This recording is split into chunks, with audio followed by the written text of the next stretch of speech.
ادارہ نور الحق میں press conference سے خطاب کرتے ہوئے سینیٹر سراج الحق نے کہا ہے کہ تبدیلی کی دعوے دار حکومت نے عوام کا جینا دو بھر کر دیا ہے۔ حکومت کی 2 سالہ کارکردگی انتہائی مایوس کن ہے۔ قوم کا ہر فرد یہی چاہتے ہیں کہ غیر جانبدار عدالتی نظام ہو، اس طرح ایک غیر جانبدار الیکشن کمیشن ہو تاکہ جمہوریت پر لوگوں کا یقین مضبوط ہو جائے۔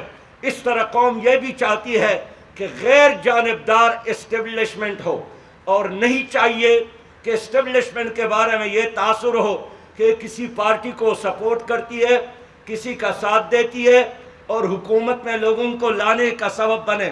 یہ جو 2 سال اس حکومت کی گزرے ہیں، انہوں نے نیب کے ذریعے جو احتساب کیا ہے وہ احتساب کے نام پر بدترین مذاق تھا۔ انہوں نے کسی مافیا پر ہاتھ نہیں ڈالا، نہ کوئی قومی دولت کی ریکوری کی، اور خود اب عام آدمی کا یہی مطالبہ ہے کہ نیب کا احتساب ہونا چاہیے۔ اور آج میں کہنا چاہتا ہوں کہ اگر کوئی سینسیبل ان کا ذمہ دار ہوتا، چیئرمین ہوتا، تو سپریم کورٹ کی ریمارکس کے بعد وہ استعفیٰ دیتا۔ پاکستان دنیا میں گنا پیدا کرنے والا 7واں بڑا ملک ہے۔ شوگر ملز میں اضافہ ہوا ہے، لیکن کراچی سے چترال تک چینی ناپید ہو گئی ہے۔ پاکستان دنیا میں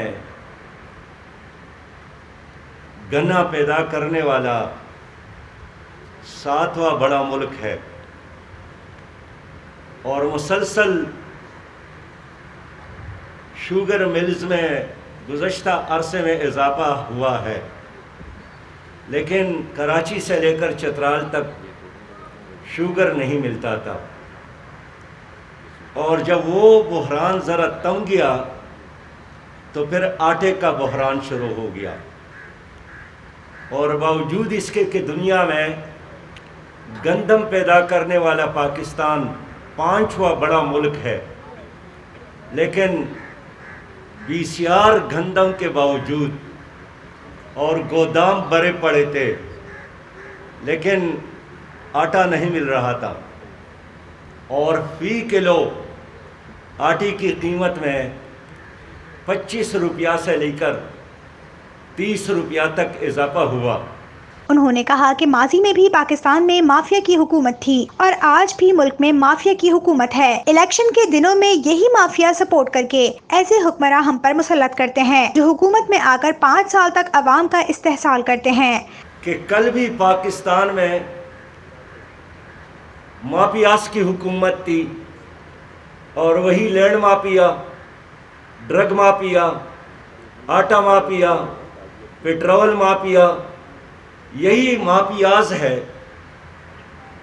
جو الیکشن کے وقت ان پارٹیوں پر انویسٹمنٹ کرتی ہے، اور پھر جب حکومت بنتی ہے تو یہ تمام مافیاز پورا نظام کو کنٹرول میں لے کر پھر کمانے میں لگ جاتے ہیں، اور قوم کا خون پسینہ نچوڑنے میں مصروف ہو جاتے ہیں، اور حکومت اس کا کچھ نہیں بگاڑ سکتی۔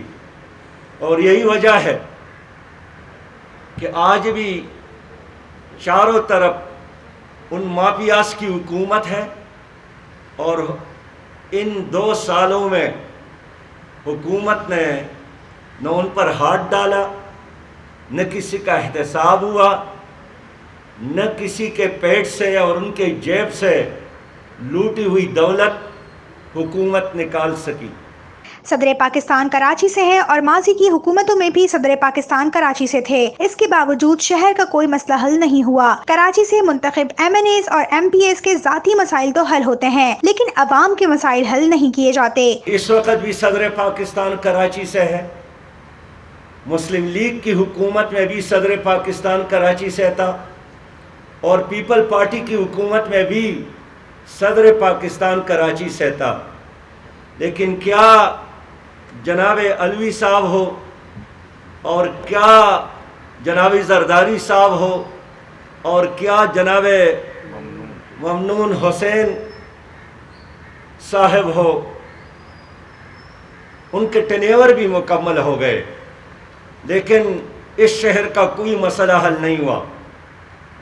ہم دیکھتے ہیں کہ آج بھی وفاقی کابینہ میں کراچی شہر سے کئی وفاقی منسٹر موجود ہیں، تو ان کے ذاتی مسائل تو حل ہوئے ہوں گے، لیکن کراچی شہریوں کا مسئلہ حل نہیں ہوا۔